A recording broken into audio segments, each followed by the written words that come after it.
ছিল একেবারে অন্ধকার। ঘরে দেখা যাবে এমন কোনো লাইট লম্পটের ব্যবস্থা ছিল না। আম্মা জান আমিনা বড় পেরেশানির মধ্যে পড়ে গিয়েছিলেন যে বাচ্চাটা এখনই দুনিয়ার জমিনে আসবে, তো পরিষেবা তো বাচ্চাকে দিতে হবে। এই ঘুটঘুটে অন্ধকার, কোনো আলো নাই, কোনো লম্পট নাই, কিছুই নাই, কিভাবে আমি আমার সন্তানকে পরিষেবা দেব? অবশেষে আল্লাহ রাসূল যখন দুনিয়ার জমিনে আসলেন, আম্মা জান আমিনা বলে আল্লাহ পাকের রাসূলের নূরে এত জ্যোতি ছিল, সেই জ্যোতির কারণে অন্ধকার ঘুটঘুটে ঘরটা নূরে রঙিত হয়েছিল। আর আল্লাহ সুবহানাল্লাহ। আল্লাহ রাসূলের আম্মা জান হযরত আমিনা দ্বিতীয় নাম্বার হয়েছিলেন। আমার খুশি বাচ্চা মুহাম্মদ জন্মগ্রহণ করার পরে পৃথিবীর জমিনে আসার পরে আমি লক্ষ্য করলাম, আমি দেখতে পেলাম ওই খুশি বাচ্চা মুহাম্মদের জবান দিয়ে যেন বিড়বিড় বিড়বিড় করে কি যেন একটা শোনা যায়। আম্মা জান আমিনা কি করলেন, নিজের কানটা নিয়ে ওই কচি বাচ্চা মুহাম্মদের জবানের সম্মুখে রাখলেন। যেই না জবানের সম্মুখে রাখলেন, আম্মা জান আমিনা শুনতে পান ওই কচি বাচ্চা মুহাম্মদের জবান দিয়ে ইয়া রাব্বি হাবলি উম্মতি উম্মতি শোনা যায়। আল্লাহ রাসূলের আম্মা জান হযরত আমিনা বলছে যে খুশি বাচ্চা মুহাম্মদ এখনো হাঁটতে পারে না, চলতে পারে না, বলতে পারে না, খেতে পারে না, এমন খুশি বাচ্চা মুহাম্মদ যেই না ভূমিষ্ঠ হলেন, যেই না দুনিয়ার জমিনে আসলেন, দেখতে পেলাম মুখটা যেন নাচছে। এই কানটা নিয়ে গেলেন, নিয়ে যাওয়ার পরে আম্মা জান আমিনা শুনতে পাচ্ছেন যে খুশি বাচ্চা মুহাম্মদ তার মুখ থেকে একটা কথা বাইরে হচ্ছে, আল্লাহ আমার উম্মত আমার উম্মত আমার উম্মত, একটু মহব্বত করে বলি সুবহানাল্লাহ। আল্লাহ রাসূলের আম্মা জান হযরত আমিনা ওই সময় বলতে লাগলেন, খুশি বাচ্চা মুহাম্মদ ভূমিষ্ঠ হলেন, কত সুন্দর বাচ্চা, কত সুদর্শন চেহারার অধিকারী, কত জোয়ানেরা যুবকেরা।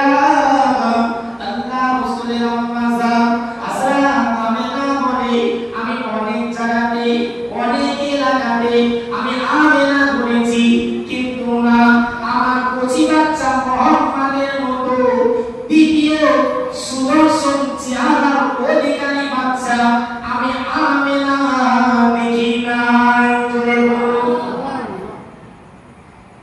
আম্মা জান আমিনা বলছে যে অনেক বাচ্চা আমি দেখেছি, অনেক বাচ্চা দেখেছি, কিন্তু আমার গর্ভ থেকে যে সন্তান আমি প্রসব করেছি, আল্লাহ পাক এমন সন্তান আমার চোখে দ্বিতীয়বার কাউকে দেখায় না। ভালোবেসে বলে আপনাদের কি বুঝতে অসুবিধা হচ্ছে? একটু ভালোবেসে বলে সুবহানাল্লাহ। আল্লাহ রাসূলের আম্মা জান হযরত আমিনাকে ডাক দিয়ে হালিমাতুস সাদিয়া বললেন। হালিমাতুস সাদিয়া এসে বলছে, মা আমিনা তুমি কটা বাচ্চা দেখেছো, কটা বাচ্চা তুমি লালন পালন করেছো? আমি দুধমাতা হালিমাতুস সাদিয়া শত শত বাচ্চাকে লালন পালন করেছি, তবে পরিবারের কাছ থেকে পারিশ্রমিক গ্রহণ করে নির্দিষ্ট সময় তাদের বাচ্চাকে আমি হালিমা ফিরিয়ে দিয়েছি। আল্লাহ রাসূলের দুধমাতা হালিমাতুস সাদিয়া বলে শত শত হাজার হাজার বাচ্চা লালন পালন করেছি, কচি বাচ্চা মুহাম্মদের মতো দ্বিতীয় সুদর্শন চেহারার অধিকারী বাচ্চা আমি আমিনা এবং আমি হালিমাতুস সাদিয়া দ্বিতীয় কোনো বাচ্চাকে দেখি নাই। এটি মহব্বত করে আল্লাহ রাসূলের চাচারা হযরত আব্দুল মুত্তালিব ওই সময় দৌড়ে দৌড়ে আসলেন। দৌড়ে দৌড়ে আসার পরে আমিনাকে বলতে লাগলেন, ও মা আমিনা শোনো শোনো, ও হালিমাতুস সাদিয়া শোনো, কটা বাচ্চা তোমরা দেখেছো, কটা বাচ্চা তোমরা লালন পালন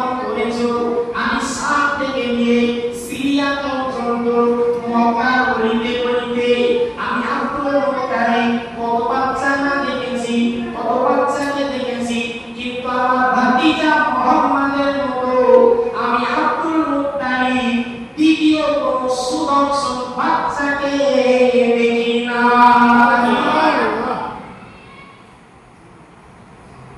আব্দুল মুত্তালিব বলছে যে কুচি বাচ্চা মুহাম্মাদের মতো এত সুন্দর চেহারার অধিকারী আমি আব্দুল মুত্তালিব শাম সিরিয়ার বিভিন্ন জায়গাতে ঘোরাফেরা করেছি, বিভিন্ন জায়গাতে ব্যবসার উদ্দেশ্যে আমি গিয়েছি, কিন্তু কুচি বাচ্চা মুহাম্মাদের মতো এত সুদর্শন চেহারার অধিকারী আমি আব্দুল মুত্তালিব দেখি নাই। একটু ভালোবেসে বললেন না, একটু জবাবে বলেন না। ফারিস্তা জিবরিল আমিন আলাইহিস সালাম বলছেন, হে হালিমা, হে উম্মাত সামিয়া, হালিমা, হে আমিনা, হে আব্দুল মুত্তালিব, দুনিয়াতে নবী মুহাম্মদ রাসূলের মতো কেউ নাই। কেউ আছে? কেউ আছে? কেউ না। আল্লাহ তাআলা ফারিস্তা হযরত জিবরিল আমিন আলাইহিস সালাতু ওয়াস সালাম এই সময় জানাতে লাগে ওই দুনিয়ার জমিনেতে নবী মুহাম্মদের মতো কত সুন্দর চেহারার অধিকারী আমার আল্লাহ তো কাউকে বানায় নাই। হযরত জিবরাইল বলে আল্লাহ পাক আল্লাহ তাআলা সহস্র ফেরেশতাকে বানিয়েছে, কত সুন্দর করে তাদেরকে বানিয়েছে। হযরত জিবরিল আমিন বলে এত সহস্র ফেরেশতাদের মধ্যে নবী মুহাম্মদ রাসূলের মতো দ্বিতীয় কোন ফেরেশতাকে আল্লাহ বানায় না।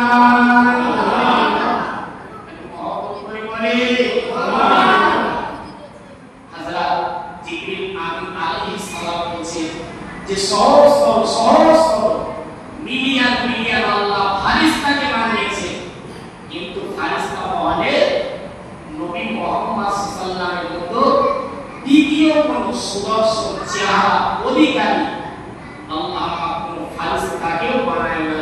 একটু ভালোবেসে আমার আল্লাহ এবারে ডাক দিয়ে বলছে, আমার আল্লাহ ডাক দিয়ে বলছে যে হে গোটা ইমানদার মুমিন মুত্তাকি শোনো, দুনিয়াতে নবী মুহাম্মদ রাসূলের মতো কেউ না আছে জমিনে, না আছে ফারিস্তা মহলে। আল্লাহ বলছে আমি আল্লাহ আসমান জমিন সব বানালাম, সব কিছু সৃষ্টি করলাম, এই নবী আলা খালি সব কিছু বানালাম, কিন্তু আমি আল্লাহ যেটা বলবো আমি আল্লাহ আমার বিরুদ্ধে কারো কথা হবে না, কারো কথা হবে ওই সময় আমার আল্লাহ